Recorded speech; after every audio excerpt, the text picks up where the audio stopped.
Hello and welcome back to Brendan Moyer's Playwright Corner, where I read plays, poems, or whatever's currently striking my fancy at the moment. Today we're going to be reading The Insect play by Joseph and Karl Čapek, who are both known as literary figures of Czechoslovakia in the early 20th century. The dramatis personae for this particular play are a tramp, a lepidopterist, some butterflies named Clytie, Otto, Felix, Iris, and Victor, a chrysalis, Mr. Beetle and Mrs. Beetle, another beetle, a Ichneumon fly, his daughter, Mr. Cricket and Mrs. Cricket, a parasite, and other creepers and crawlers. And then we have the ants, the blind timekeeper, the chief engineer, the second engineer, an inventor, a messenger, a signal officer, a journalist, a philanthropist, and the commander-in-chief of the Yellows and Company. And then we have the first, second, and third moths, the first snail, the second snail, a woodcutter, a woman, and school children. Quite a lot of people, eh? Prologue. The tramp is discovered stretched out in sleep, a bottle at his side. Butterflies flutter across the scene. Enter a lepidopterist with a net. There they go, fine specimens. Apertura iris, Apertura Clytie, light blue butterflies, and the painted lady. Wait a minute, I'll get you. That's just it. They won't wait, the silly creatures. Off again. Hello, somebody here. They're settling on him. Now, carefully, slowly.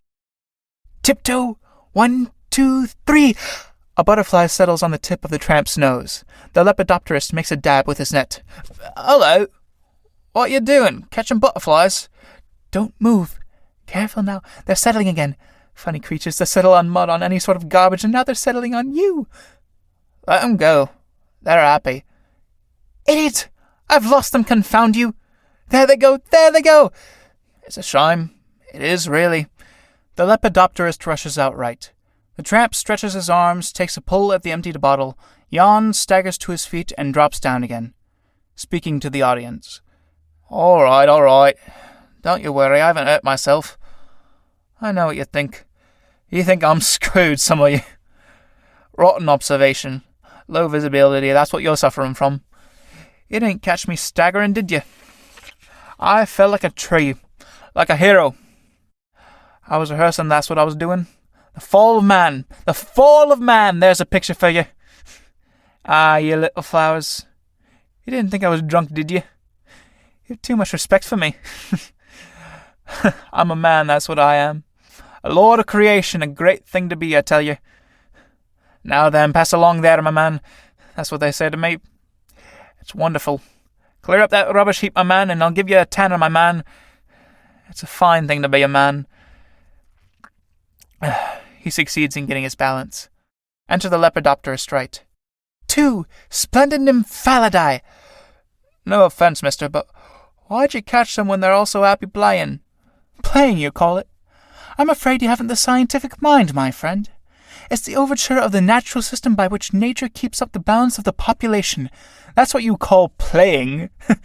The male peruses the female allures, avoids, selects. The eternal round of sex. What will you do with them when you catch them? What shall I do? Well, each insect must be identified, recorded and assigned a place in my collection. The butterfly must be carefully killed and then carefully pinned and properly dried, and care must be taken with the powder is not rubbed off. And it must be protected against dust and rot, a little cyanide of potassium. And what's it all for? Love of nature. If you love nature as much as I did, my man... Careful! Didn't I tell you that off again? Never mind, I'll get you, see if I don't! Ha-ha! Exit. He's clever, that there bloke. As for me, perhaps I am screwed. But if I am, who cares? That ain't the only reason why I see everything double, everything in pairs. Them little birds up there. I see you playing. Tweet, tweet, tweet. Lord, how they bill and coo, as you might say. And butterflies again. What sport they have. How prettily they woo. Love's what they want, some day they'll get it, perhaps. Everything does. Or most ways, everything. Suppose you had a girl who loved all kinds of chaps. Wouldn't you damn yourself and take the drink?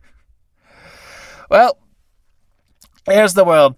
And though I'm down and out, it's worthwhile learning what it's all about. Act 1. The Butterflies. A hill. Many flowers and bright-colored cushions.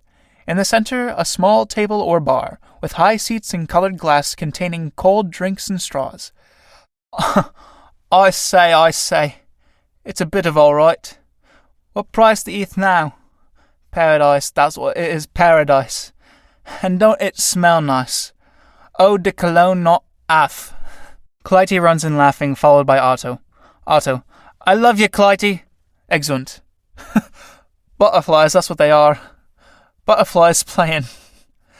I'd like to stay here and watch them if I wasn't so... Never mind. They can kick me out if they like. I'll lie down here comfortable. Upon my soul I will. He takes and arranges the cushions, sleepily. All right. That's what it is, all right. Enter Felix, a poet butterfly. Felix, ecstatically. Iris! Iris, where are you, Iris? If only I could find a rhyme for you. All I desire is beautiful Iris. Oh, this wretched commonplace. The star to whom my thoughts aspire is Iris, Iris, radiant Iris. That's no better, I know. She will reject my passion, and I shall then produce an exquisite lament. For instance, if only thou wert ill, hard-hearted Iris, then I could melt with thee with my kind inquiries. Laughter behind. Listen, Iris! He stands up at the side, burying his face in his hands. Iris enters, followed by Victor. All alone, Felix, and so picturesquely mournful. You, Iris? I didn't think. Why aren't you over there? So many pretty little flappers. You know very well, Iris. They don't interest me. Poor little fellow, why not? Victor, a lady killer. You mean they don't interest you yet? They interest me no longer. Do you hear that, Victor? That's a nice thing to say to my face. Come here, you rude little man. Sit down close to me. No. Close. You don't call that close, do you? Tell me, my precious. Don't women really interest you any longer? No. I am weary of them. Oh, you men. You're such sinnies.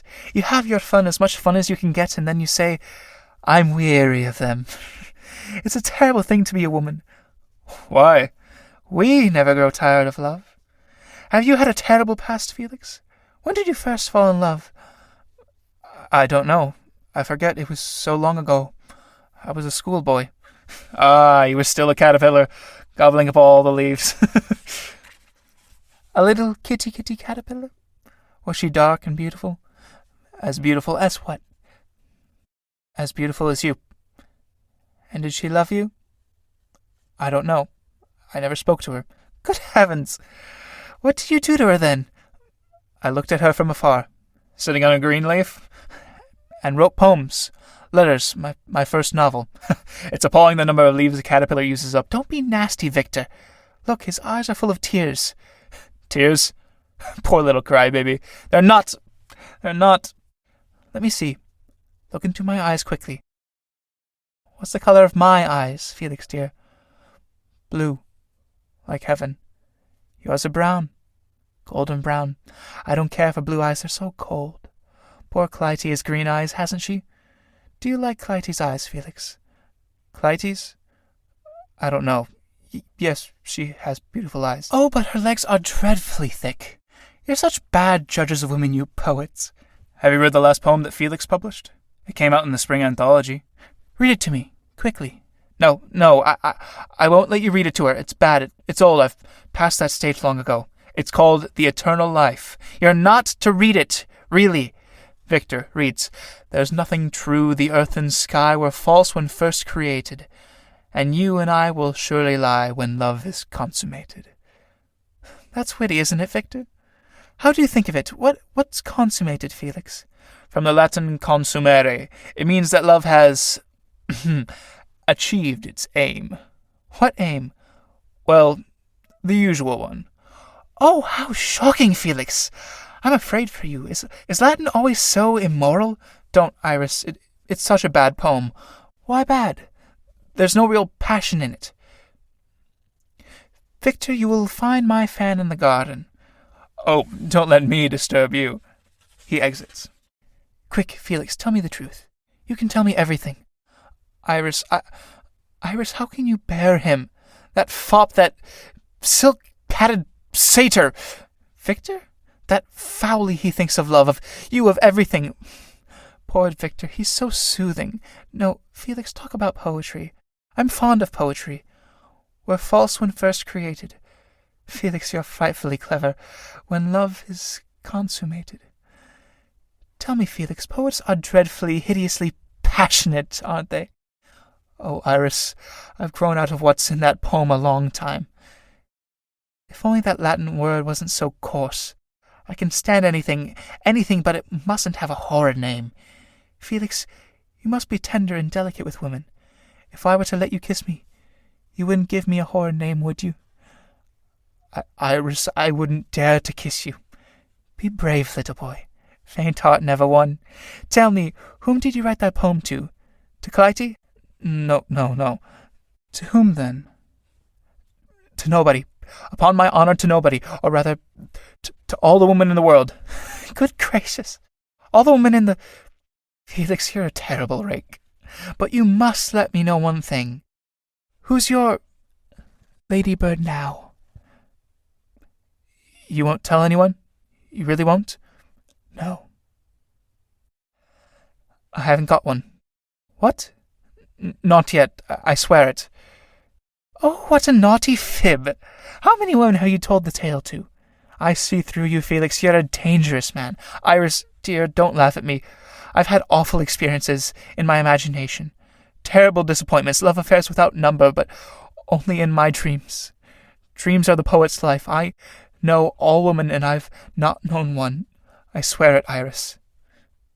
And why do you say you're tired of women? Oh, Iris, everyone disparages the thing that they love best. Do you mean dark women? You love Clytie, the cat? No. Dreams. Eternal dreams. You have such passionate eyes, Felix. You're awfully clever. What are you thinking about now? About you. Woman is a riddle. Guess it then. But not too roughly, please. I cannot see into the depths of your eyes. Oh, then, look somewhere else. Iris, I'm in a queer mood today. How stupid it is to be a woman. I should like to be a man, to kiss, to tempt, to overcome. Oh, Felix, I should make such a fearfully passionate man. I should seize everything I wanted brutally, savagely. What a pity you aren't a girl. Let's pretend, shall we? You be Iris, and I'll be your Felix. No, Iris, it's too dangerous to be Felix. I couldn't let you. It means desiring something. Oh, Felix, not something. Everything. There's something greater than desiring everything. Is there? What is it? Desiring the impossible. Oh, of course. You're perfectly right. You're always right. So right. What can be keeping Victor so long? Would you mind calling him? Iris, I haven't offended you. I haven't said too much? No, I shouldn't call it too much. To desire the unattainable. Iris, I was mad to talk to you like that. Or at least impolite. Really, you're rather crude, my little man. When you're in the company of ladies, you shouldn't behave as if you were longing for something that isn't there. The unattainable is there. Looking around from her mirror. Where? Your image, Iris. My image? Have you fallen in love with my image? Look, my image has heard you. Kiss it quickly. Is it as unapproachable as you? Am I unapproachable? How do you know?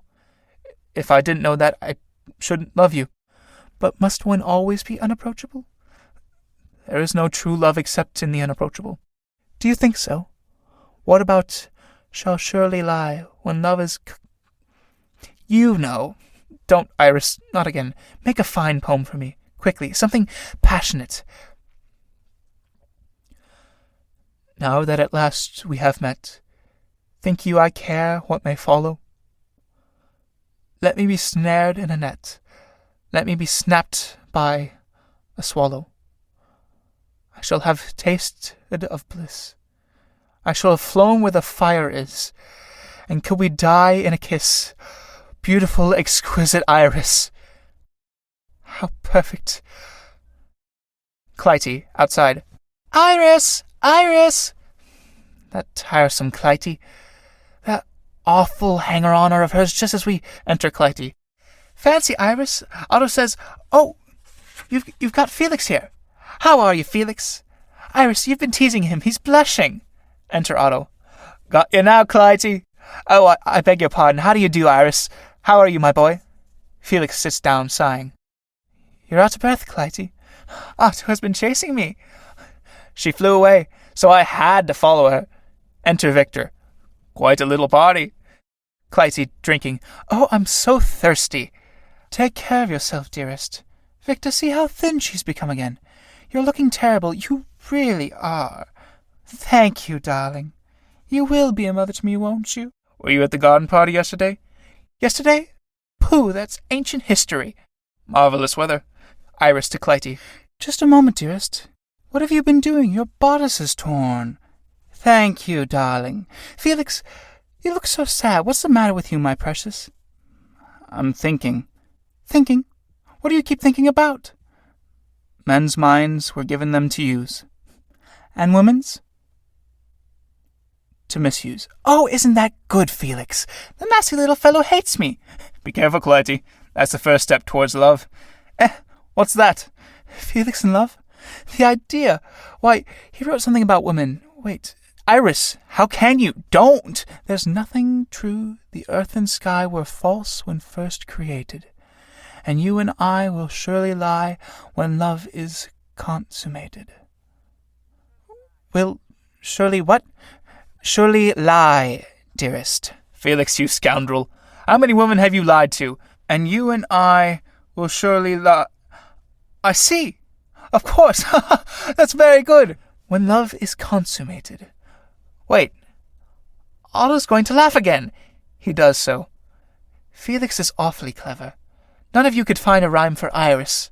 "Oh, couldn't we?" "Sometimes, Iris, a wicked liar is." "Oh, stop it, stop it." "That's splendid. Iris, liar is." "Darling, you have such strange ideas about poetry. But you'll never guess what a beautiful rhyme Felix made to my name. Guess." "Give it up." "You must tell us." "Fire is." "What?" "I shall have flown where the fire is." "Fire is? That's jolly clever." "Oh, you're horrid. You've no sense of art or poetry or anything. You've no patience with you." "The rhymes of our little friend Felix are sweet as the honey a bee licks." "Splendid, Victor. You're frightfully witty." "Heavens, Victor's managed to produce a rhyme." "Felix, that's good, damn good." "Poetry. What is it but lying and fooling?" "Oh, no, it stirs the feelings. I'm fearfully fond of it." "Blotto." "What's blotto?" "Rhymes with Otto. Good, eh, what?" "You're terribly clever, Otto." "Lovely star." "Where? What do you mean?" "That's the beginning of a poem." Clytie, yawning. "Oh, do stop talking about this literary stuff. I'm fed up with it." Victor, aside to Iris. "Not so much as I'm fed up with her." "Are you? Are you really, Victor? I feel like kissing you. Catch me if you can." She runs off, and Victor after her. "What a fright! What a figure! Felix!" "Yes?" "How could you ever fall in love with her?" With whom?" "With that dowdy thing." "Whom do you mean?" "Iris, of course." "I? What can you be thinking of? That was over long ago." "I understand. Iris is so awfully ignorant. And such thick ankles. Oh, Felix, at your age, we have so many illusions about women." "I haven't, Clytie. I passed that stage when I was a boy." "No, Felix, you don't know women. Sit here beside me. No, closer. You've no idea what they're like. Their minds, their souls, their bodies. You're so young." "Oh, if I were. I've had so much experience." "You must be young. It's the fashion. To be young, a butterfly, and a poet? Is there anything more beautiful in the world?" "It is not beautiful. It is an agony. The fate of the young is to suffer, and a poet to suffer 100-fold. It's the fate of a poet to be terribly happy. Ah, Felix, you remind me of my first love." "Who was he?" "Nobody. I forget. None of my lovers was the first." "Ah, that Victor. I hate men. Let's be friends, Felix. Like two girls together. Like two girls? Love's nothing to you. Love's so common, I want something special, something pure, something new. A poem. Clytie, doubtfully. Yes, that'll do. You'll see how much I like you. Listen. She came in the blue spring weather, gay as a foxglove is, and our two hearts rhymed together, and our lips were one in a kiss. What's that? A poem. The beginning. How does it go on? I'll bring you the end in a minute, but I outgrow my work so quickly that when I reach the end I may have to alter the beginning. Clytie, in disgust. Bah. To Otto. Now then, can't you leave your mustache alone? Love me, Clytie. Visitors are requested not to touch. Love me, Clytie. Otto, you're so irresistibly handsome. I love you madly. I know. Say 99. 99. Say it again. 99. How it rumbles in your chest like thunder. Otto, you're fearfully strong, aren't you? What's the matter now? Love me, Clytie. Oh, don't be tiresome. Love me now. Wait. Clytie, flying off. Wait. Don't be impatient. Otto after her. Love me, Clytie. Exeunt. Tramp. There now. That poor male insect. Well, I'm blessed. Go and have balmy for them flighty things. As for that kind of female, why, she's just a man-trap in between two silky wings. Clytie flying in from the other side and powdering herself with the mirror. Whew! Just managed to get away from him, only just. Tramp. Oh, high society, what? Patty your nose, strip to your waist, and let the rest show through. Put it blunt like Lord Alf and Lady Rose, behave exactly like them insects do. Clytie. Are you a butterfly? Tramp throws his cap at her as if to catch her. Aren't you a butterfly? I'm a man. What's that? Is it alive? Well, in a manner of speaking, lady. Clytie, flying up to him. Can it love? Oh, yes. Regular butterfly. How thrilling you are. Why do you have black down on your face? And, oh, it pricks. Down. That scrub. I haven't shaved for a fortnight, I haven't. There's a fragrance in the air about you. Stale back, that's what it is. So delicious. So new. Tramp, throwing cap again. Shoo, you hussy. Clytie, flying away. Chase me. Oh, you baggage, you. Let me come near you.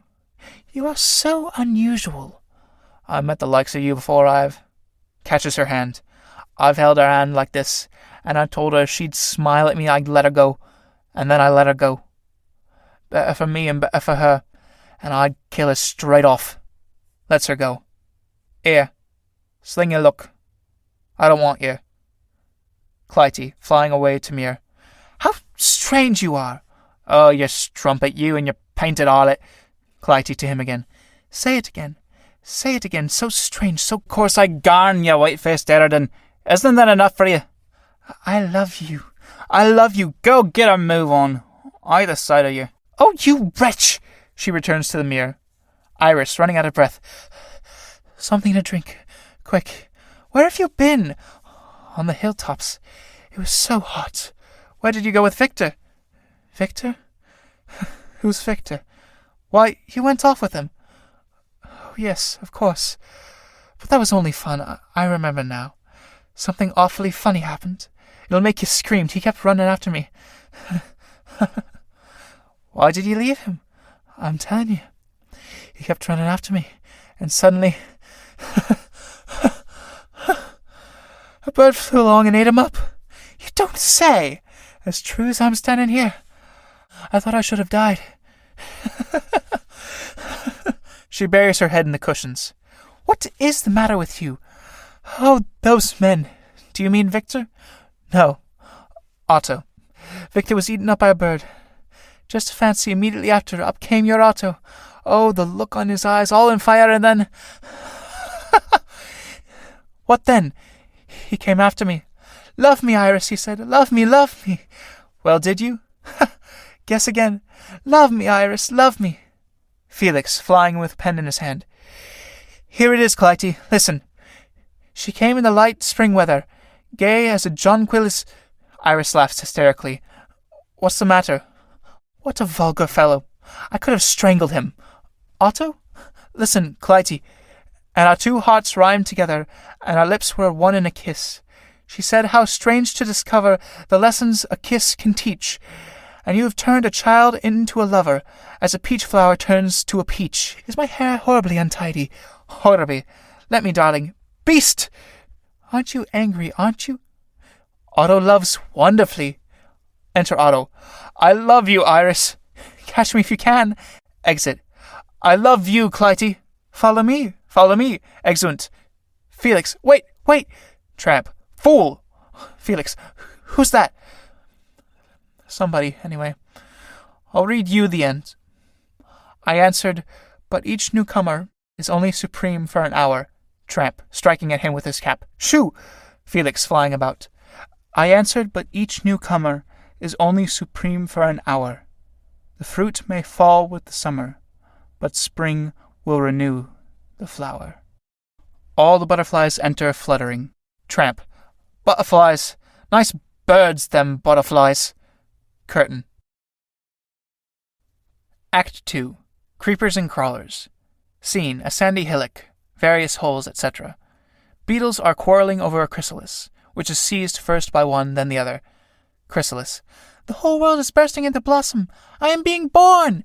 Tramp, raising his head. He is lying half asleep. How much? The great adventure begins. Righto. The tramp settles down again. Mr. Beetle, behind the scenes. What you looking at?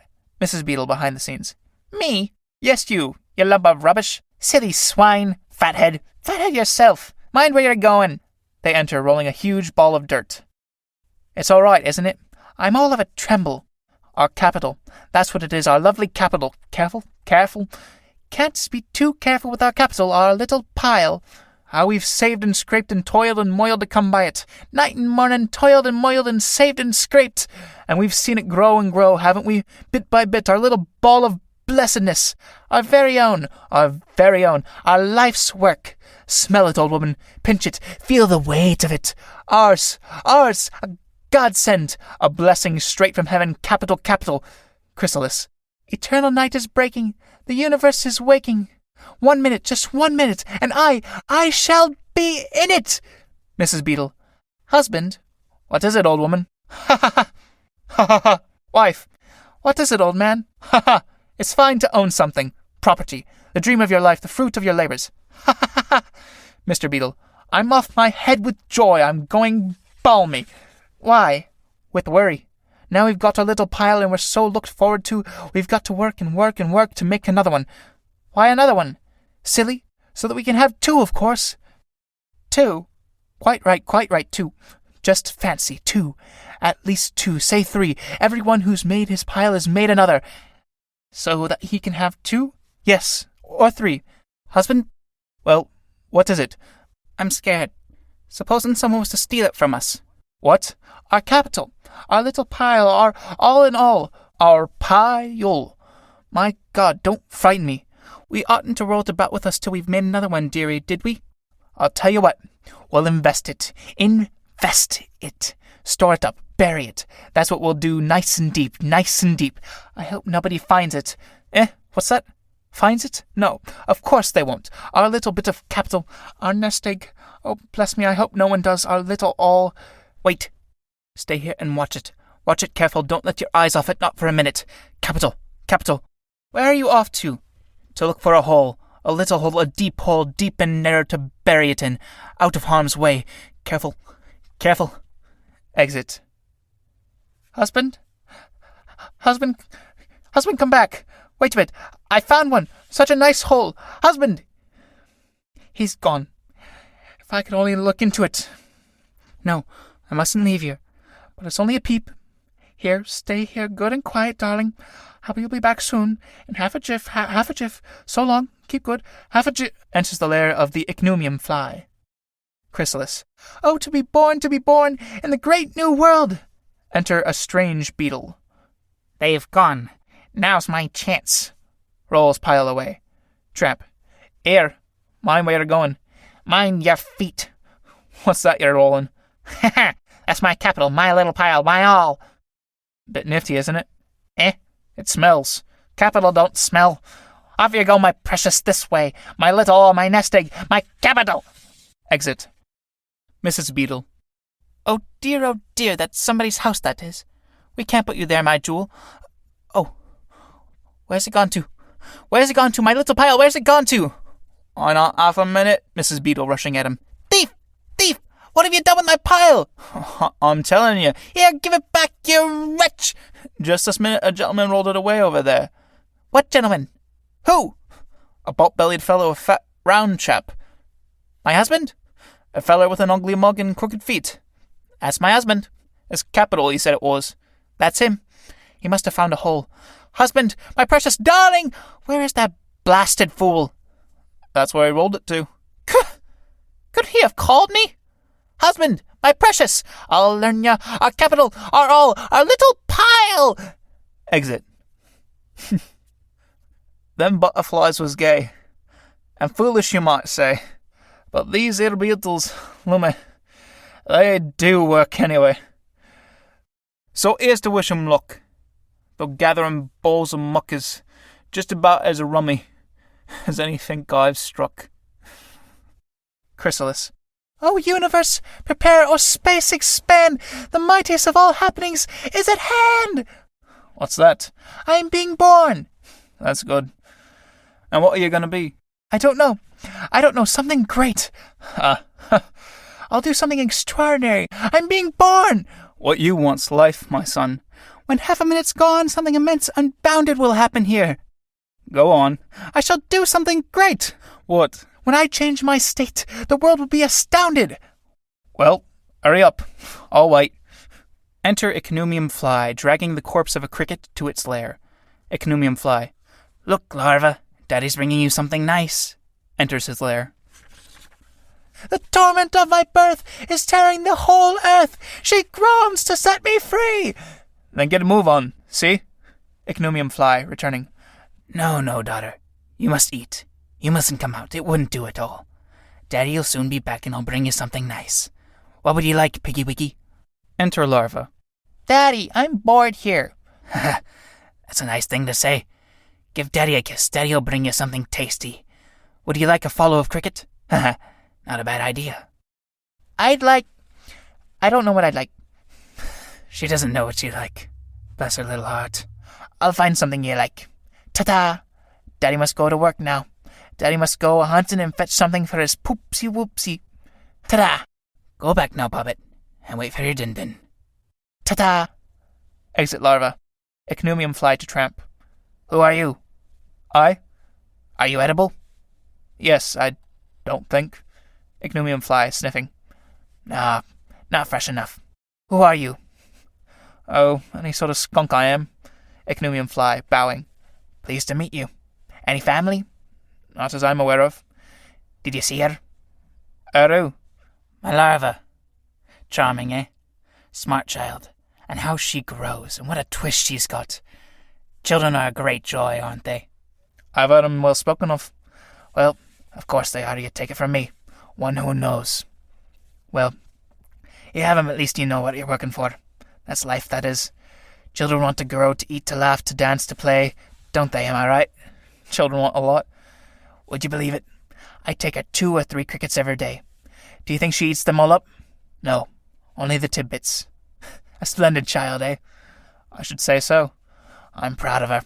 Real proud. Takes after me just like a daddy, eh? And here I stand gossiping when I ought to be at work. Oh, the fuss and running about, up early, home late, but as long as you're doing it for someone worth doing it for, what does it matter? Am I right? I suppose you are. A pity aren't edible, isn't it? It is, really. I must take her something, you know, mustn't I? You see that yourself, don't you? Fingering Chrysalis. I proclaim the rebirth of the world! Ichneumon Fly. Aye, you aren't ripe yet. Pity. I shall inspire. I shall create. It's a great responsibility to bring up children. A great worry, isn't it? Feeding the poor little mites, paying for their education and putting them into our world. That's no trifle, I can tell you. Well, I must be off now. Au revoir. Pleased to meet you. Ta-ta, my chicken, be good. Exit. This has me fairly beat. The fly destroys the cricket just to feed its girls and boys. But that poor harmless cricket found life sweet, same as he does. No, nature has me beat. Larva coming out of hole. Daddy! Daddy! So you're the larva? Let's have a look at you. How ugly you are! Am I? Why? I don't know. Oh, and how bored I am. I want... What you want? I don't know. Yes, I do. To tear up something alive that wriggles. Yeah, let's come over you. Ugly, ugly, ugly! Crawls away. Where's Mr. Manners? Blowed if I feed a daughter like her. Politeness, that's what I'd have taught her. Enter Mr. Beetle. Come along, old girl, I found a hole. Where are you? Where's my pile? Where's my wife? Your wife? Do you mean that old Aridin, that greasy fat bundle of rags? That's her. Where's my pile? That old tub in petticoats? That's her. She had my pile. What's she doing with my pile? Why, your beauty went to look for you. Did she? Where's my pile? The great ball of muck? Yes, my nest egg, my savings, my capital. Where's my beautiful pile? I left my wife with it. Some gentleman rolled it away over there. Your wife wasn't here at the time. Where was she? Where is she? She went after him. She thought it was you. She kept shouting for you. I'm not asking about her. Where's my pile, I say? Gentleman rolled it away. Rolled it away? My pile? God in heaven! Catch him! Catch him! Thief! Murder! Oh, my little lot! All I've saved, they killed me, they've done me in! Who cares about my wife? It's my pile they've taken! Help! Stop! Thief! Murder! Crikey. He don't want pleasure, but just to pile up treasure. And when the old sly copper death comes and nabs him proper, he'll no longer have a snigger, sweating to make it bigger. Still even and still puffin'. And what's he gained? Why, nothing. Mr. Cricket, off stage. Look out, darling. Take care you don't stumble. Here we are. Whoops-a-daisy. This is where we live. This is our new little home. Careful, you haven't hurt yourself, have you? Enter Mr. and Mrs. Cricket. No, Cricket, don't be absurd. But, darling, you must be careful when you're expecting. And now, open the peephole. Look, how do you like it? Oh, darling, how tired I am. Sit down, darling, sit down. My Popsy must take good care of herself. Oh, what a long way. And all the move. Oh, men never know half the trouble moving is. Oh, darling, come on, come. Look, darling, look. Now, don't get cross, you horrid man. I won't say another word, really, I won't. Fancy, Mrs. Cricket won't take care of herself, and in her state, too. What do you think of her? You naughty man. How can you joke about it? But, darling, I'm so happy. Just fancy all the little crickets, the noise, the chirping. Chip, chip, chip. You silly boy wants to be a great big daddy, eh? And don't you want to be a mommy, too? My Popsy? Yes'm does. Is this our new home? Our little nest? Commodious little villa residence? Will it be dry? Who built it? Why, goodness me, another cricket lived here years ago. Fancy. Has he moved? Yes, he's moved. Don't you know where to? Yes. I don't know. What a long time you take saying anything. Do tell me, Cricket, quickly. Well, yesterday a bird got him. Snap, snip, snap. So we're moving into this house. By Jove, what a slice of luck. Gobbled him up alive? How horrible. A godsend for us. I did laugh. Tra-la-la, etc. We'll put up a plate. Puts up a plate with Mr. Cricket, musician, written on it. Where shall we put it? More to the right? Higher? And you saw him eaten? I'm telling you, like that. Snap, snip. Horrible. Cricket, I have a queer feeling. Good heavens, perhaps it's... No, it couldn't be. Not yet. Oh, dear, I'm so frightened. Nothing to be frightened of, dear. Every lady, it's all so very well for you to talk. Cricket, will you always love me? Of course, darling. Dear me, don't cry. Come. Love, show me how he swallowed him. Snip, snap. Snip, snap. Oh, how funny. Well, there's nothing to cry about, says behind her. We'll furnish this place beautifully, and as soon as we run to it, we'll put some Curtains? Curtains, of course. How clever you are to think of it. Give me a kiss. Don't be silly. Of course I'm silly. Guess what I've brought? Curtains? No, something smaller. Where did I... Quick, let me see it. Mr. Cricket takes out a rattle.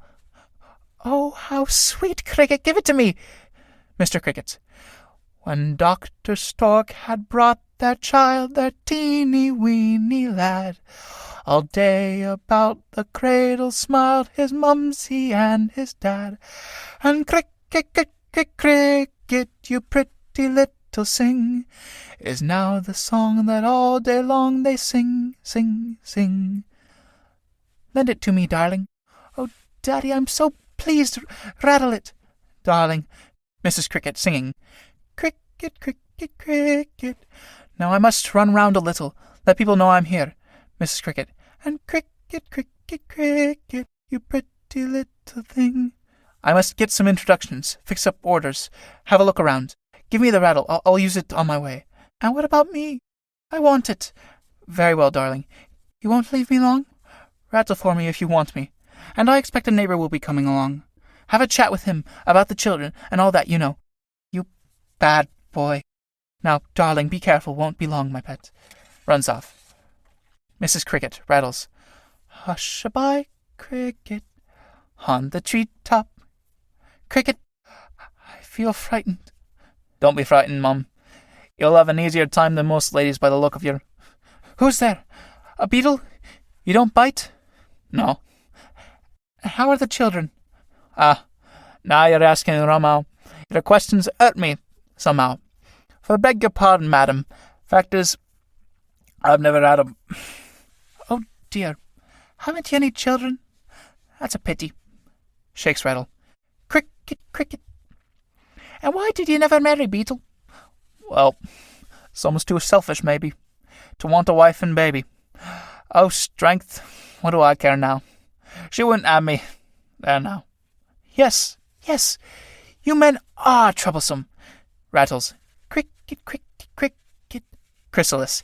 In me, the future strives to be. Oh, buck up. I will accomplish such deeds. Enter Mrs. Beetle. Isn't my husband here? Oh, the stupid man. Where is our pile? Mrs. Cricket. Your pile? Can we play with it? Do let me see it. It's nothing to play with. It's our future, our nest egg, our capital. My husband, the clumsy creature, has gone off with it. Oh, dear, I hope he hasn't run away from you. And where is yours? He's away on business. Cricket, cricket. Fancy him leaving you all alone like that, poor thing. And you, aren't you? Oh, dear, so young, too. Aren't you making a pile? What for? A pile! For you and him and your family. That's for your future, for your whole life. Oh, no, all I want is to have my own little home, my nest, a little house of my very own, and curtains and children and my cricket. That's all. How can you live without a pile? What should I do with it? Roll it about with you everywhere. There's nothing like a pile for holding a man. Oh, no, a little house. A pile, I tell you, a little house. Pretty little innocents. I'd like to stay with you, but I must be going. And I wanted to hear all about your children. I don't want to bother you over no children. My pile, that's all I want. My pile! Exit. Mrs. Cricket. Oh, what an old frump.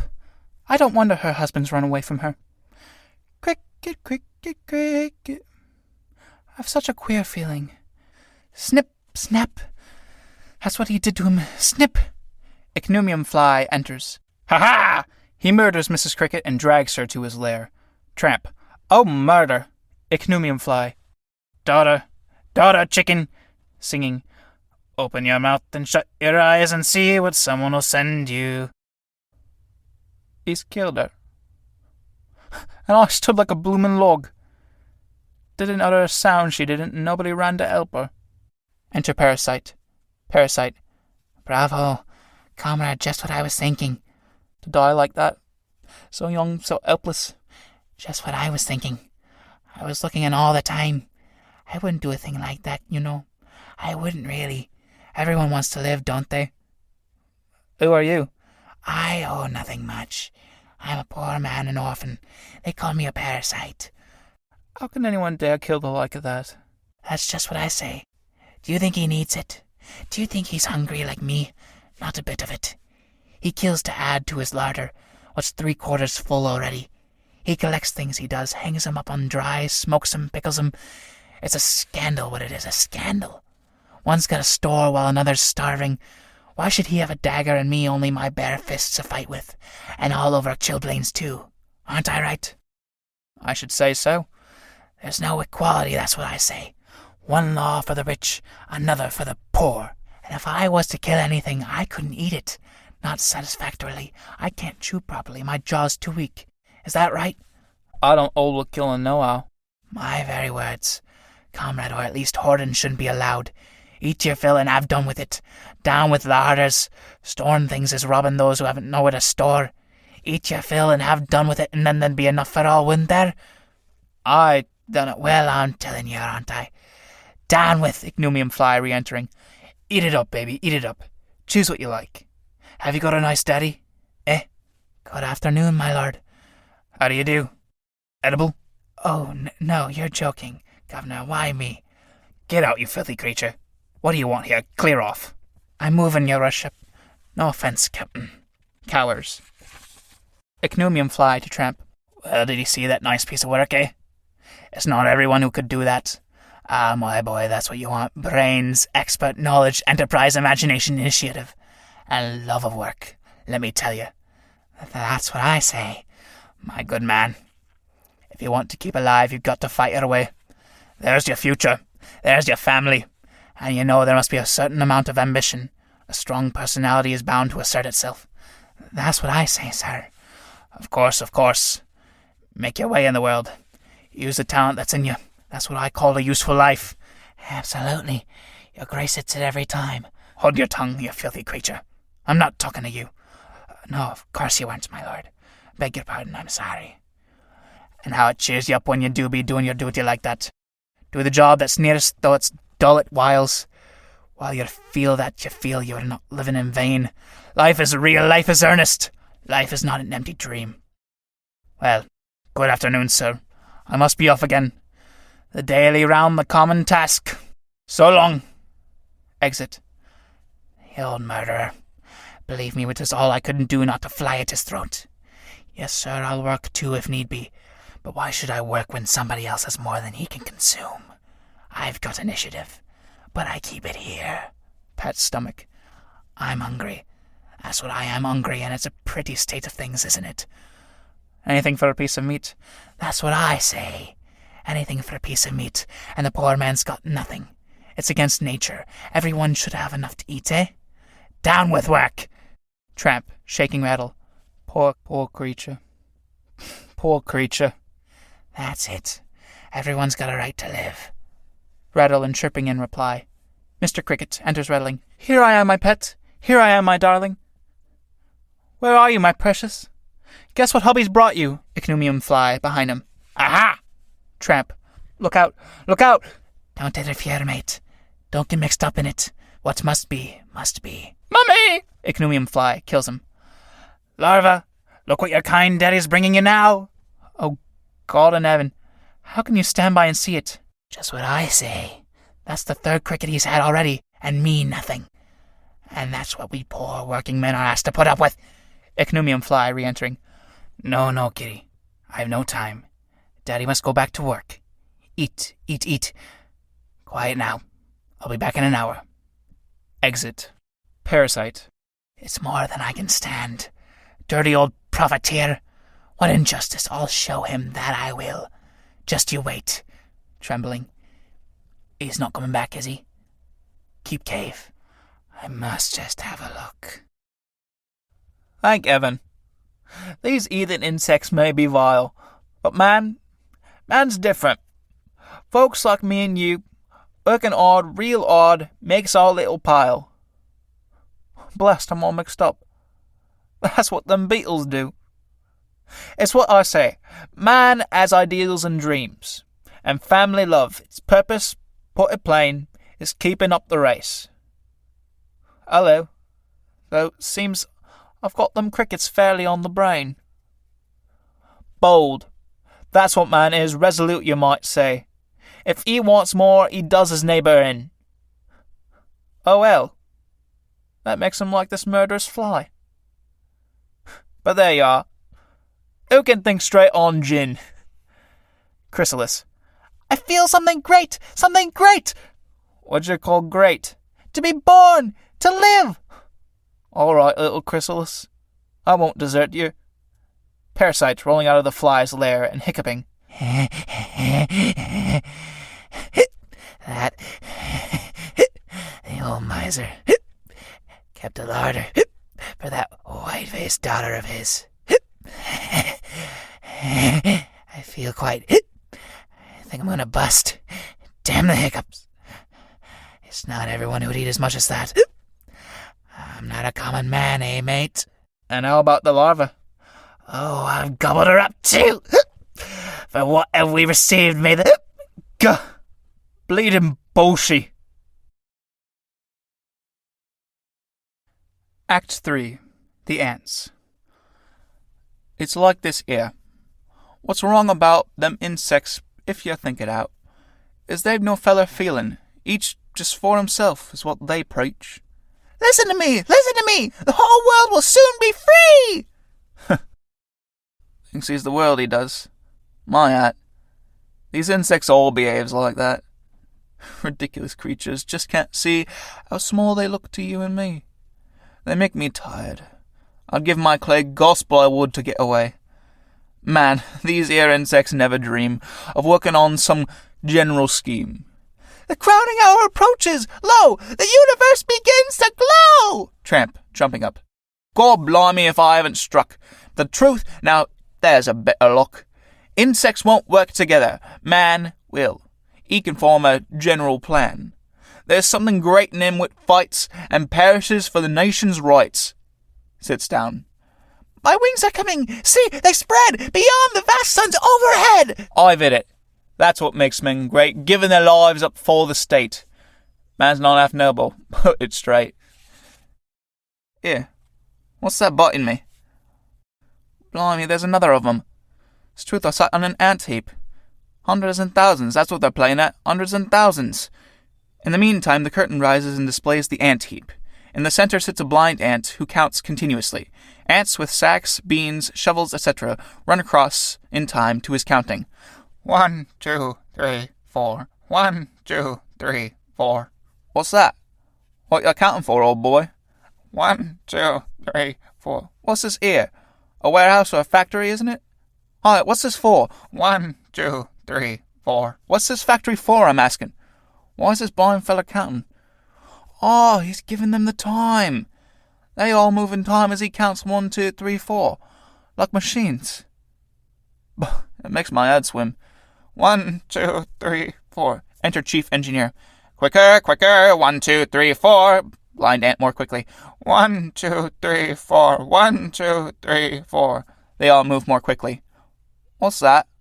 I'm asking you, sir, what's this here factory? What's your business? Business? From which of the ants? I'm a human man, that's what I am. Ants indeed. This is an ant realm. What do you want here? Having a look. Do you want work? Shouldn't mind. Second engineer rushes in. Second engineer. A discovery! A discovery! What is it? A new method of speeding up. Don't count 1, 2, 3, 4. Count blank 2, 3, 4. Blind fellow. Hello. 1, 2, 3. Wrong. Blank 2, 3, 4. Blank 2, 3, 4. Blank 2, 3, 4. All move more rapidly. Not so fast. Makes me feel giddy. Who are you? Stranger in these parts. Where from? Chief engineer. From the humans. Where's the human ant heap? What? Where's the human ant heap? Oh, over there and over there. Everywhere. Everywhere! Fool! Are there any humans? Yes, they're called the Lords of Creation. That's what they're called. Lords of Creation. We are the Lords of Creation. Masters of the world. We're the masters of the world. The ant realm. The largest ant state. A world power. The largest democracy. What's that? The world must obey us, and all have to work. All for her, as she orders. Who's her? The whole of the state. The nation. Why, that's just the same as us. MPs we have and boroughs councillors. That's democracy. Have you got boroughs councillors? No, we have the whole. And who speaks for the whole?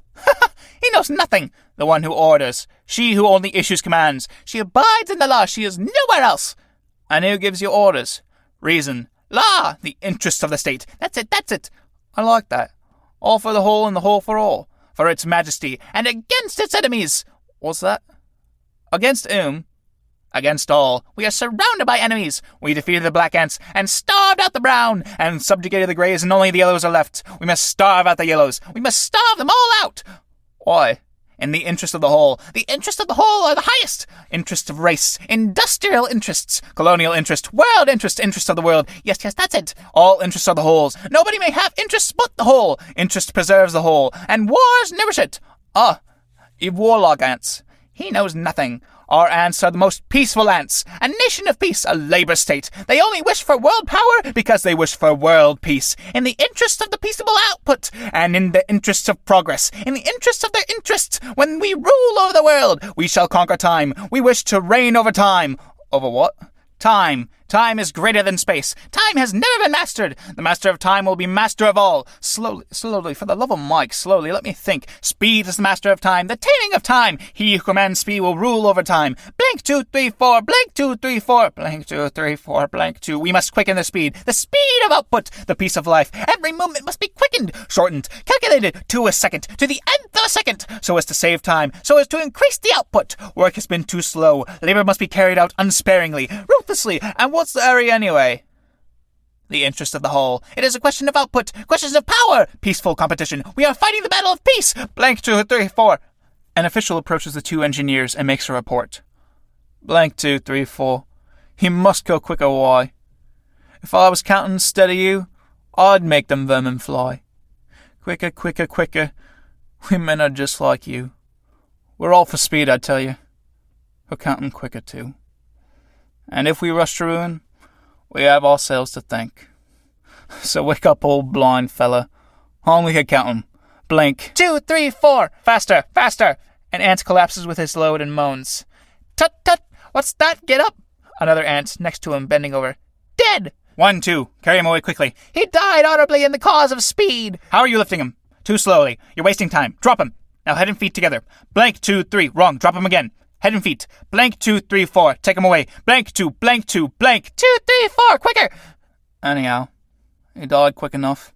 Work, work. He who possesses more must work more. He requires more. He has more to defend and more to gain. We are a nation of peace. Peace means work, and work strength, and strength war. Yes, yes. Enter inventor, groping. Out of my way. Step aside. Our inventor. Take care, take care. Don't touch my head. It is glass. It is brittle. It is greater than I am. Keep out of the way, or it will burst, smash, bang. Step aside. How goes it? It hurts me. It's going to burst. I may knock it against the wall. Bang! I can't get my hands around it. I can scarcely carry it. Look out! Do you hear her? Woo! Woo! Chief engineer. What's in it? A machine. A new machine in my head. Oh, a huge machine. Out of the way, out of the way. I'm carrying a machine. What sort of a machine? A war machine. A vast machine, a huge one. The swiftest, most effective crusher of lives. The forefront of progress, the acme of science. Woo, woo, did you hear it? 10,000, 100,000 dead. Woo, woo, it keeps on working. 200,000 dead. Woo, woo, woo, woo. Chief engineer to tramp. A genius, eh? Oh, what a pain, my head's splitting. Out of the way, don't knock against me. Woo, woo, woo. Exit. Chief engineer. A vast intellect, the greatest of scientists. Nothing serves the state so much as science. Greatest science and it will prevail. There will be war. Tramp. Why war? Because we shall have a new war machine. Because we still need a bit of the world. A bit of the world from the birch tree to the pine tree. The road between the two blades of grass. The only open road to the south. A question of prestige and trade. The rights of nationality. We or the yellows. Never was war more honorable or urgent than the war we must fight. We are prepared. We have only to find a casus belli. Blank 2, 3, 4. A gong. What was that? Voice outside. A messenger! A messenger! Enter messenger. I beg to announce myself from the GHQ Southern Army. Good. In accordance with our instructions, we crossed the frontiers of the Yellows. What then? The Yellows captured me and took me to their commander-in-chief. And? Here is the letter. Show it to me.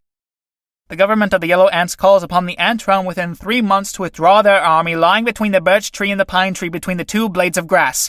Listen to him!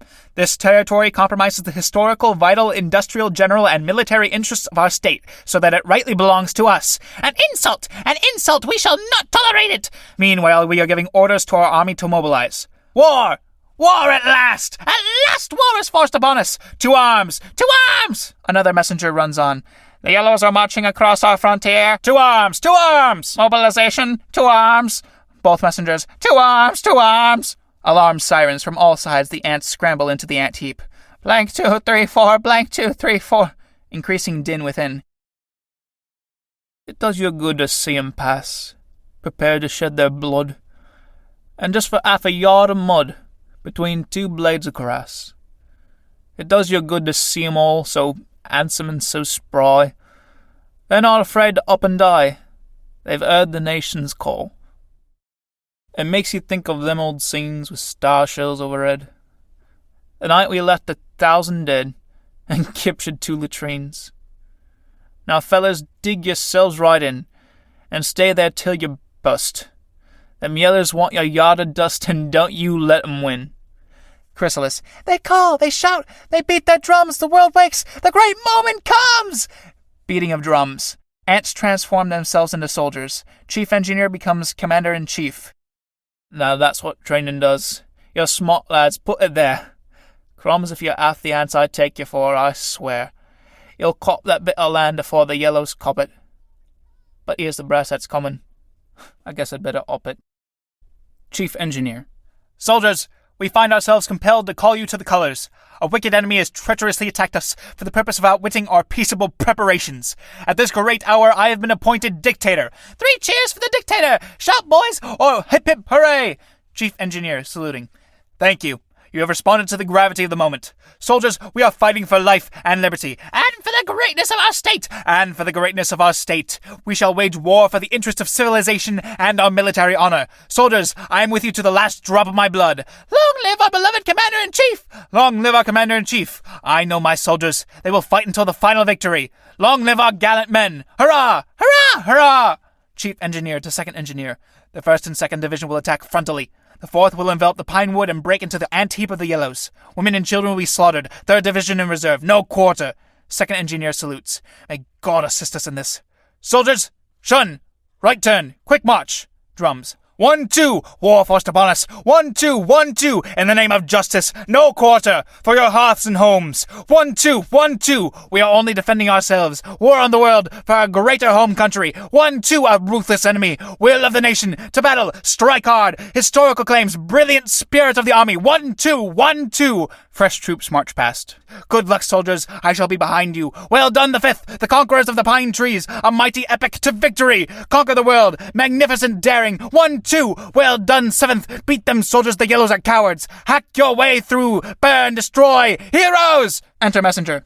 The Yellows have invaded the stretch of country between the roots of the pine tree and the stone, entirely according to plan. Faster, soldiers! 1, 2! War forced on us for honor and glory! Needs of the state! No conception of justice! Soldiers, show your bravery! Victory is ours! Greatest moment in history! Quick march! Quick march! Quick march! Big bang in the distance. The battle is beginning! Up with the reserves! Looks through the telescope. Blind ant. Blank 2, 3, 4, blank. Increasing din.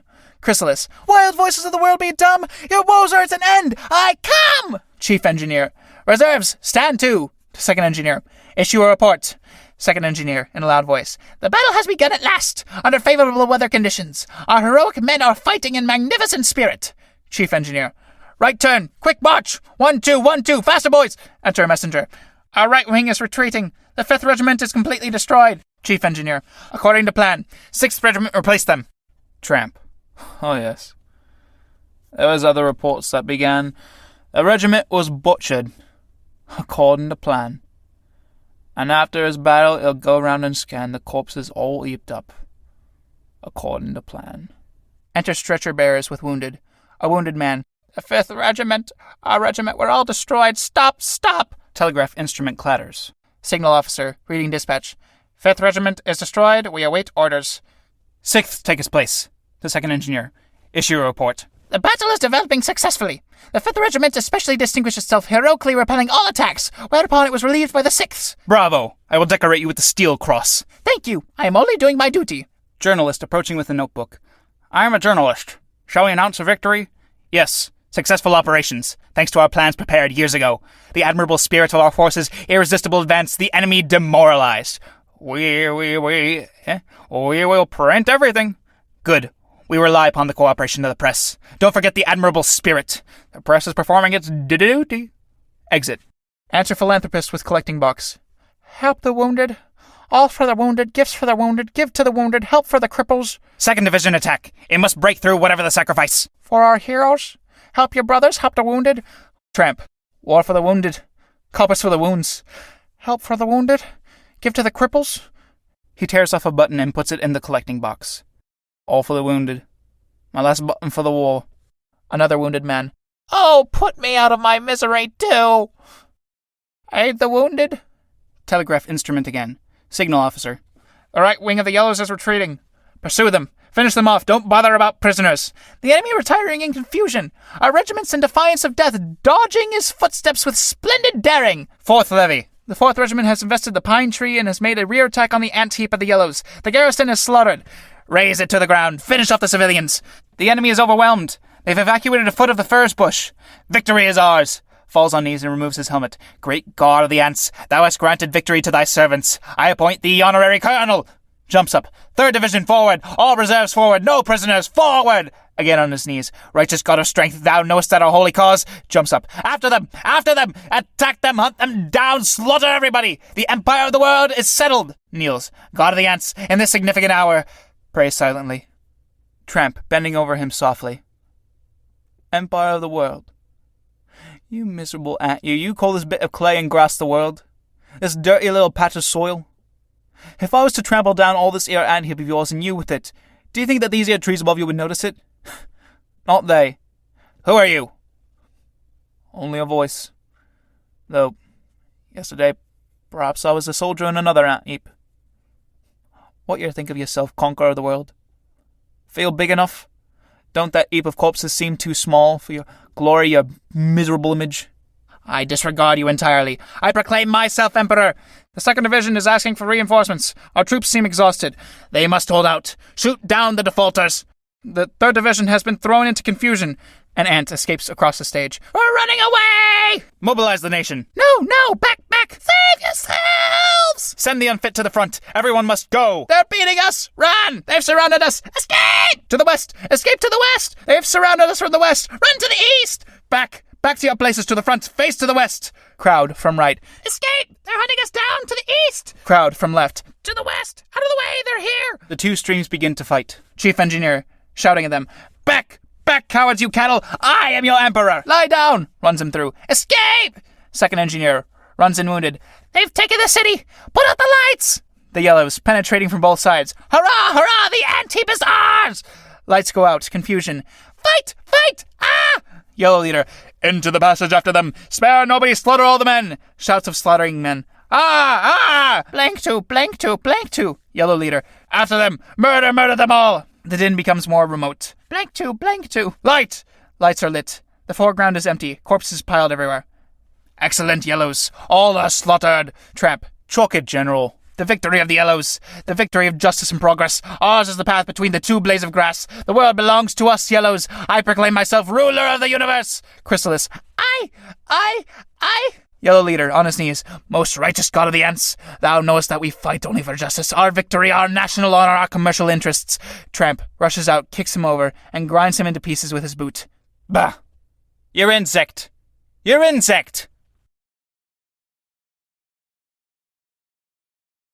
Epilogue. Death and life. Scene, interior of the forest. Pitch black night.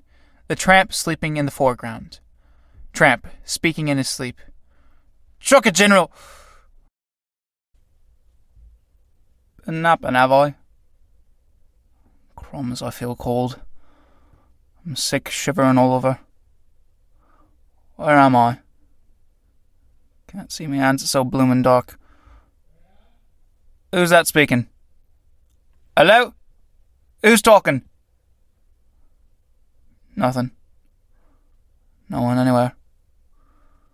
God, I'm scared. Where's the sky got to? There ain't no sky. Can't be dead, can I? Feel sick enough. For heaven's sake, a bit of light, just a glimmer. Wait. The light is coming. I can hear voices. Everywhere voices arc. I'm wounded. I'm thirsty. Army of occupation, advance. My pile. Where's my pile? Iris. Give us a bit of light. I'm scared.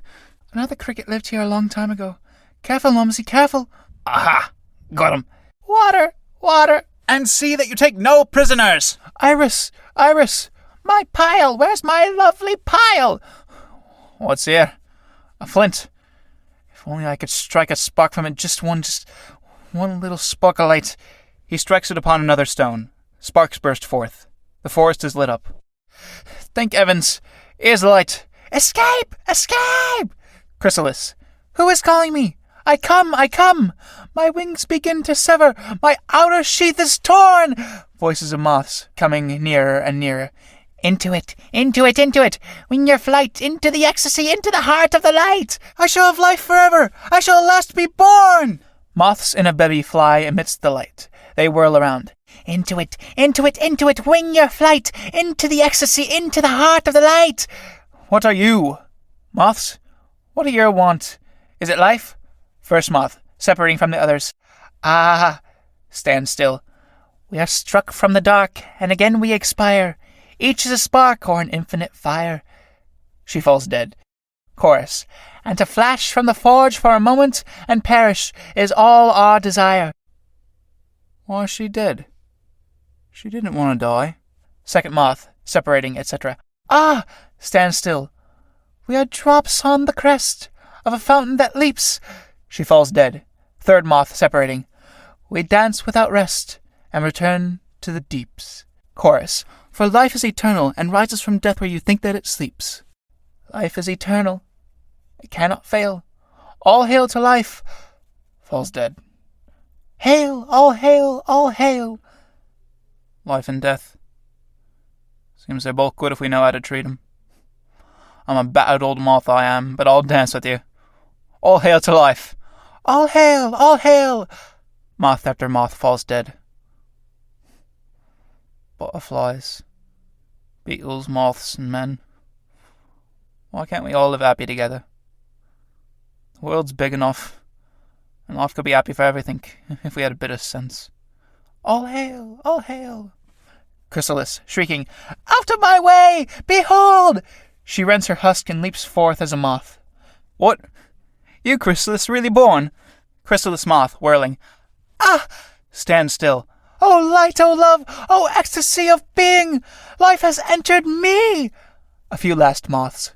Enter life! All hail to thee! They fall dead. Chrysalis moth. Hearken, O heaven, O earth, give ear! I will proclaim a mystery here. I will solve all things. I will tell the whole world's meaning. Hearken well! She falls dead.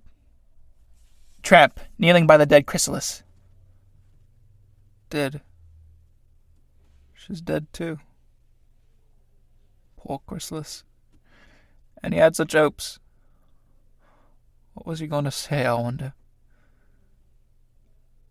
They don't seem scared to death, these little mites don't. Life's a rapture to 'em, and death's a rapture. It's queer. Poor little mites all done for. Here? What's this? My turn, is it? Get off my chest, damn you. I won't die. Haven't I just learned how to live and let live? God, I feel sick. I can't be dying. It can't have come to me. Chocolate, you're strangling me. I know who it is. You're death. You want to cut me out, I know. Take that. Enter two snails. First snail. Stop. Someone's making a noise. Second snail. Come back. Come back. That's for you, Rattlebones. You felt that, eh? Here, get your knee off my chest. I only want to live. I won't give you my life, you old skull and crossbones. It's his foot is on my head. Falls. First snail. I say, snail. What? He's struggling with death. We'll have a look, eh? Let me live. What will it matter to you? Only this one still tomorrow. Let me breathe. Stop. Don't strangle me. I don't want to die. I haven't enjoyed life yet, not half. Falls. What fun, eh?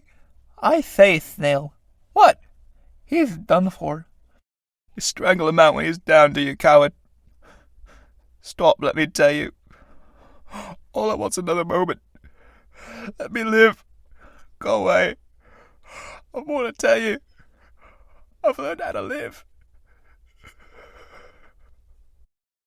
Well, it's all up with him.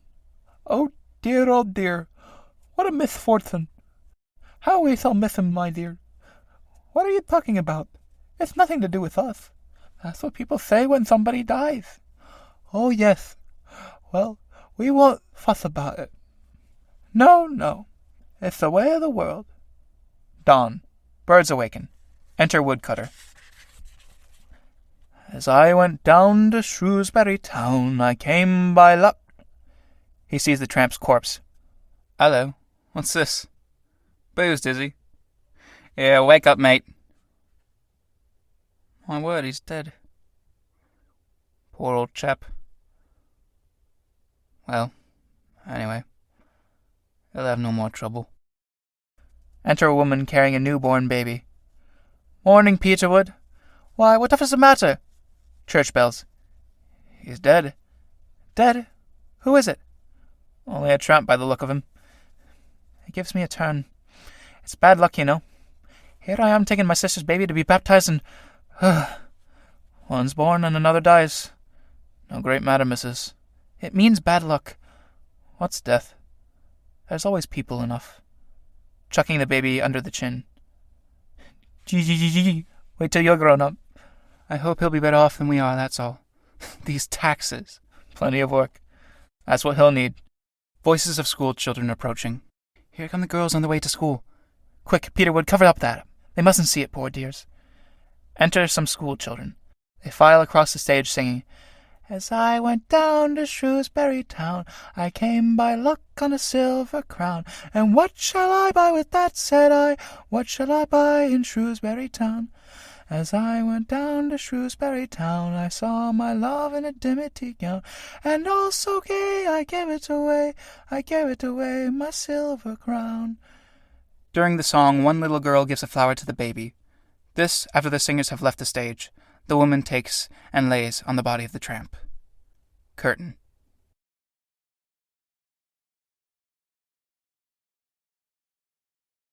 And that is the end of the insect play, otherwise known as And So Ad Infinitum, an entomological review in 3 acts, a prologue, and an epilogue, by the Brothers Čapek. It was first produced at the Regent Theatre on the 5th of May, 1923, and was inspired by part of a poem by Dean Swift, which is, So, naturalists observe, a flea has smaller fleas that on him prey, and these have smaller still to bite him, and so proceed ad infinitum.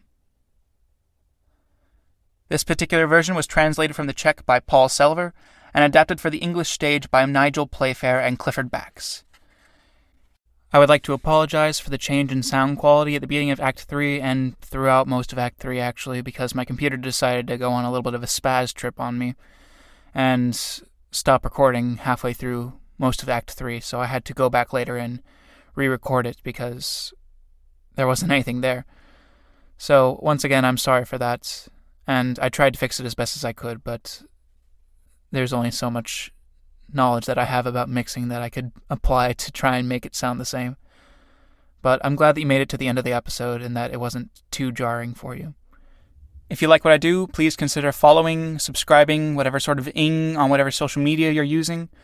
If you like classical music and you are a fan of new classical music, I have some classical music up on Spotify. Just look at my name and you'll find it there. If you have any plays that you would like to suggest, or you have any plays of your own that you would like to have read, please consider emailing me them at bemuseartsinc@gmail.com. That's bemuseartsinc@gmail.com. I hope you have a lovely rest of your day, and I hope to have you back in Brendan Moyer's Playwright Corner. Thank you.